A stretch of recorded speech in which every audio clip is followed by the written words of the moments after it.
HinKhoj word of the day, anecdote.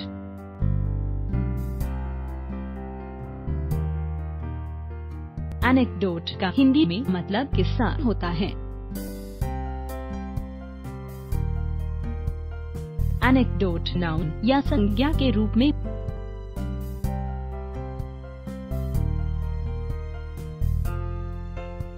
synonyms of anecdote, story, tale, narrative, reminiscence, gag.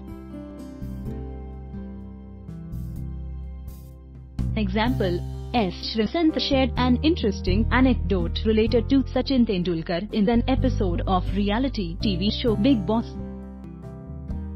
उदाहरण: S श्रीवसंत ने reality TV show big boss के एक episode में सचिन तेंदुलकर से संबंधित एक दिलचस्प किस्सा साझा किया।